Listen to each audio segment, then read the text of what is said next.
Ousmane Sonko ak Bassirou Diomaye Faye dafa mel ni luy xaw a daal di tiital tuuti société civile bi ba tax ñoom ñuy dànkaafu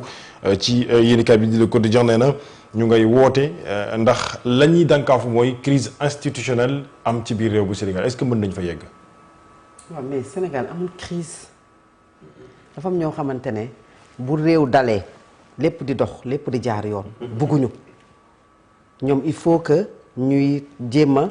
wax crise bu ko defee buñ paree xam nga ci lu ñuy wax faaw ñu dialoguer faaw ñu waxtaan diw li mu wax waru ko wax diw li mu wax même scénario moom ngay gis chaque jour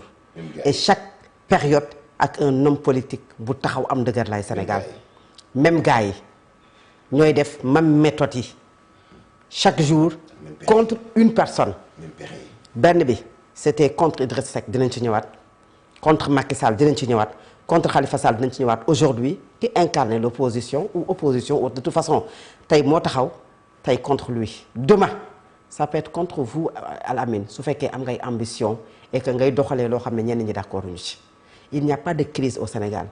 dans la constitution du Sénégal binduñu benn yoon Mansour ne l'Assemblée nationale dafa war a nekk Assemblée nationale ou président de la République loolu amul ci constitution bu Sénégal amu ci kenn defu ko ci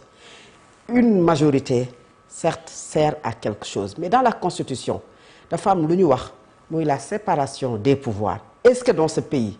le pouvoir législatif marche ou pas Mansour Assemblée nationale mi ngi doxal organiser nañu barki dem élection bureau tabb nañu réintégré nañu réintégration benn nga ciy dégg coow muy Ousmane Sonko la réintégration de Momar Talla Ndao déggoo ci coow la réintégration de Amadou Ba dégguloo ci coow léegi c'est quoi le problème est-ce que dans ce pays le pouvoir exécutif mi ngi dox waaw wala déet mais le pouvoir exécutif marche Mansour le président de la République mi ngi def ay décret mi ngi nommé mi ngi également tekki ay ndombal tànk ñenn ñi le président de la République voyage le président de la République reçoit la diplomatie marche il y a des passations de service ñu ngi joxonte lenge yi pouvoir exécutif ci réew mi ngi dox wala doxul mi ngi dox le pouvoir judiciaire mi ngi dox ñun politique moo ñu intéressé prenons l'exemple aujourd'hui de ce procès qui a été renvoyé au 22 juillet comme ñun politique moo ñu ñor muy Mame Mbaye Niang Ousmane Sonko mais il y a d'autres procès yu intéressé sénégalais lambda bi également mi ngi dox pouvoir judiciaire mi ngi dox moom moo tax l'opposition bi am sañ-sañ parce que yoon moo ko may nag mu jàpp ne réintégration Ousmane Sonko d'accord ci mu am droit dem défi recours kan la ko jébbal institution bu mag muy le conseil constitutionnel kon ñun suñu réew mi ndax les institutions marchent ou pas dans un pays où les institutions marchent il n'y a pas de crise il faut pas que ñu dugal yenn yi Mansour ci suñu xel ci suñu xol tout le temps léegi nag li ma ne dans ce pays là dafa am ñoo xam ne loolu moo leen di dundal réew mi ngay gis un acteur de la société civile boo xamante ne ab maanaam paqus la yor ñu tuddee ko noonu tuddee ba mu un acteur de la société civile boo demee moom képp mooy nekk membre ba wala 2 personnes kenn koo xamante ne da ko daan attaayaal mu xëy suba teel def ko son adjoint wala son vice-président loolu mooy Sénégal dëkk boo xamante ne un homme politique boo xam ne il se dit consultant il ne consulte personne personne ne le consulte il consulte rien du tout parce que jàpp na ne moyen d'ascension la pour nga yegg fenn fi dëkk boo xamante ne la nit ñi dëkku nappante la Mansour maanaam ëpp ma xel gën ma ñor taxawal ab kuréel tuddee sa bopp benn mbir moo xamante ne fiñ lay xaar fu bari doo fa nekk dans ce pays les gens ont laissé faire ñu yóbbu Idriss Seck mise en accusation pourquoi ku ñu bëgg a yóbbu à la guillotine assemblée nationale lañ lay jaarale ay nit ñoo taxawoon ne Idrissa Seck dafay def un coup d'état rampant Mansour ay nit ñoo taxawoon wax loolu ñu dem créer une mise en accusation ci Idrissa Seck ay nit dem di yuuxu di wax lu nekk mu jaral leen ñuy wax ba seen xol yi di bëgg a génn parce que tout simplement boobu y a un homme boo xamante ne moment boobu daf doon déranger ñu créer ay journal ci dëkk bii Mansour bugguma sax tudd tur yi yow comprendre nga pour attaquer benn nit muy Idrissa Seck tout à fait. après Idrissa Seck kan moo jël wàllam Macky Sall kii dans ce pays dafa xëy suba teel ne nañu woo Karim Wade ñu déglu ko ñu dem changer Assemblée nationale doxalinam jëlee mandat wu njiitu pencum ndaw réew bu Sénégal ci juróomi at indi ko ci benn at mu gert dem kan lañ ci teg Moustapha Cissé Lo Mame Mbaye ak Mbaye Ndiaye dàq ñu leen Assemblée nationale le Conseil constitutionnel n'a pas réagi parce qu'il ne peut pas interférer dans les affaires internes de l'Assemblée nationale loolu mooy pencum ndaw réew bu Sénégal te loolu mooy séparation des pouvoirs ba ñu pare ci loolu nan la. te doxalin yooyu lañ doon xeex sax. loolu lañ bañ def pare loolu lu ñu def dañu jël Khalifa Sall. dem yóbbu ko assemblée nationale. ne dañuy dindi li nga xamante ne moom mooy mbalaanu kirlaayam la cour de justice de la CEDEAO ne leen vous avez violé les textes. parce que tax ngeen violé ko mooy du moment où on a proclamé les résultats même su fekkee ne Khalifa Sall loolu daf ko fekk ci kaso bi. Khalifa Sall bénéficie non seulement d'une immunité parlementaire mais à partir de ce moment il est député. mais bañ ko bëggee rendi maire de Dakar bañ ko bëggee rendi lu ñu def nit ñi dañu seetaan ñu rendi ko. aujourd'hui nga ñëw ci moment boo xamante ne conseil constitutionnel moment yooyu yëpp réagirul parce que mbirum pencum ndaw réew bu Sénégal la.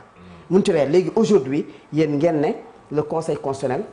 moom mi nga xamante ne nee na yenn prérogative am yeggul foofu ngeen ne par la force dafay interférer ci doxalinu pencum ndaw réew bu Sénégal te na dindi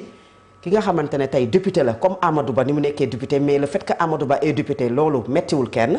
Momar Talla Ndao est député loolu mettiwul kenn léegi Ousmane Sonko est député léegi loolu ça pose problème et pire encore le fait qu'il soit le président de l'Assemblée nationale sa Ousmane Sonko dafa ñëw dem Assemblée nationale yóbbu fa recours am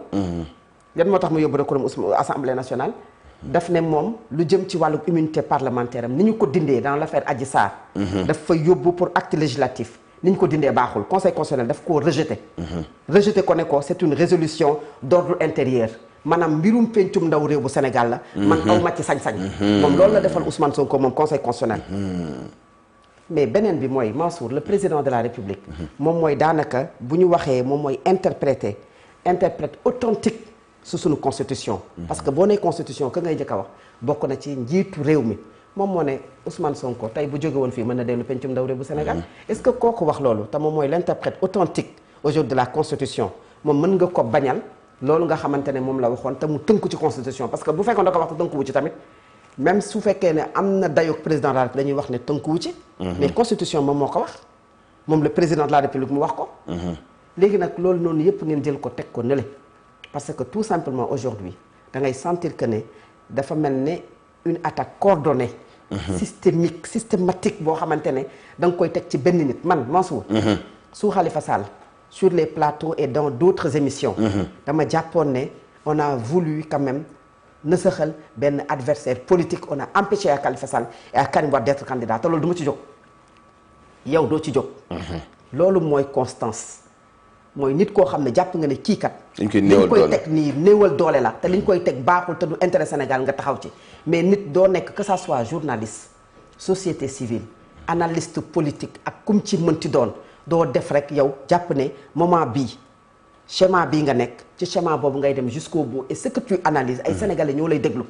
et tu li ngay jox sénégalais yi war nga leen a mën a respecter ba wax leen lu mën a tegu ci seen nopp dégg la personne n'a le monopole certes du savoir mais au moins nga teg ko ci ay arguments yu weer yu wóor wala yu leer mais parce que tout simplement telle personne neexu la Mansour Diop nañu teg sa place Ousmane Sonko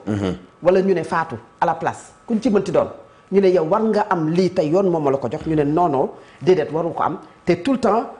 Assemblée nationale la ñuy utiliser dem daaneel Mamadou Dia avec une motion de censure c'est l'Assemblée nationale qu'on utilise pour mettre en accusation Idrissa Seck Assemblée nationale la ñuy jël pour nësaxal ki nga xam ne moom mooy Macky Sall Assemblée nationale ngeen di jël pour dindi warma ki nga xam ne mooy Khalifa Sall Assemblée nationale ngeen di jëlaat encore utiliser ko et ñi nga xam ne ñoom ñoo ko doon def te malheureusement ña ko defoon Idrissa Seck ñoo fi nekk ba tey ñoom ñoo koy lewal ci plateau yi muy dëgg ñoom ñoo koy justifier sur les plateaux et les Sénégalais vont laisser ces gens-là faire alors qu'il y a une séparation des pouvoirs. Il n'y a pas de crise institutionnelle dans ce pays. Et on ne doit pas rendre fébriles nos institutions. Sénégal, mi ngi def effort. Mi ngi def effort ci nag institution yu ci bari. Entre-temps, am na lu bari loo xamante ne yaa ngi ko doon jàmbat am na ay jéego yoo xamante ne il faut le reconnaître. On a fait quand même des avancées en termes de démocratie. Am na lu bari nag lu des. waaye fa ñu jóge ñu yàgg a toog sur des plateaux yàgg a toog di débattre yàgg a xam lan mooy avancée démocratique xam nañ ne Sénégal am na avancée démocratique xam nañ ne sunu bànqaas yi nga xam ne am nañu ko muy le pouvoir exécutif le pouvoir législatif avec des questions d'actualité tout le temps questions d'actualité yoo xamante ne da ngay ñëw taxaw député yi poser la question ak forme bi lu ñu ci mënti wax parce que dans toute chose dafay am lu positif am lu ñu war a joyanti mais au moins sur la forme am na ci loo xam ne ay jéego la mais nañ ko nangu am na ci loo xam ne exécutif ay jéego la nañ ko nangu pourquoi ñu bëgg ñu delloo ci benn mbir moo xamante ne ça fait nourrir ces gens-là. dafa am ñoo xamante ne si tout va bien ñoom du ñu dund. il faut que crise am ñu mën leen di woo palais petit palais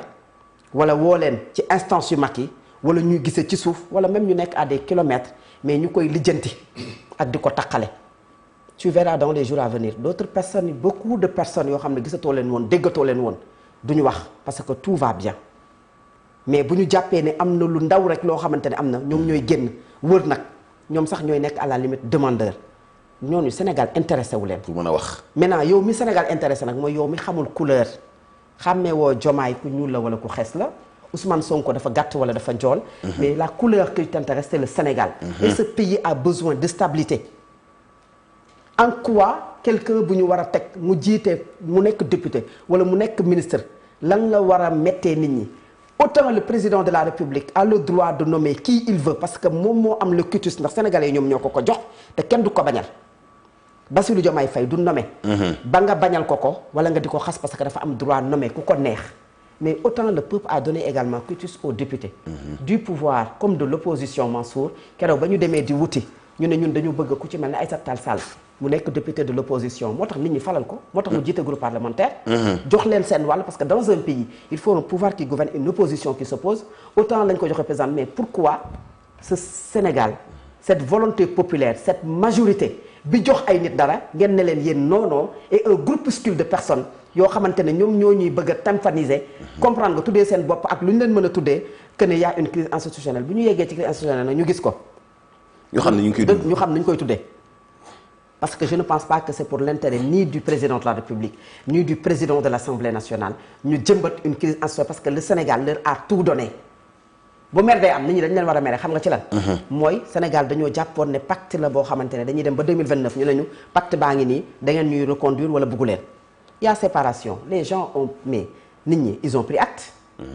léegi nag li ci des moom mooy stabilité dans ce pays stabilité boobu ñëpp ci war a dugal seen loxo Mansour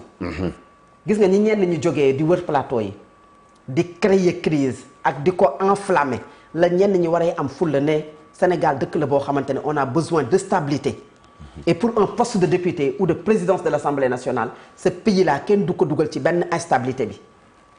parce que benn moment nag c'est vrai qu'il faut analyser mais il faut également ci li nga xamante ne mooy intérêt du Sénégal nga wax loo xam ne dafay jëndale Sénégal la citoyenneté waaw kay am benn patriotisme boo xamante ne au moins dina dem et aussi dina dox ci xolu nit ñi parce que Sénégal ñëpp xam nañ l'histoire politique institutionnelle bi nga xam ne am na ci réew mi li ma wax ni yëpp loolu ay fait la yoo xam ne fii ci réew mi la amee am na loo ci fekkee am na loo xam ne fekkee woo ko ci am na loo xam ne da nga ko lire am na loo xam ne da nga ko jàngat parce que sa liggéey mais aujourd'hui le conseil constitutionnel ni député yi amee sañ-sañ nag parce que c'est leur droit le plus absolu d'aller quand même déposer un recours au conseil cela ne veut pas dire qu'il y a crise ça ne veut pas dire qu'il y a un congrès que crise dafa am ça ne veut pas dire qu'on a installé quelqu'un que crise dafa am ça ne veut pas dire que le président de la République dafa dàq son premier ministre qu'il y a crise loolu xam nga lu muy firndeel vitalité démocratique et ça montre que les institutions de ce pays qui est le Sénégal marchent et marchent très bien. En tout cas li am ba des mooy société civile bi en tout cas benn pàcc ci ñoom El Hadj Mansour ñu ngay dànkaafu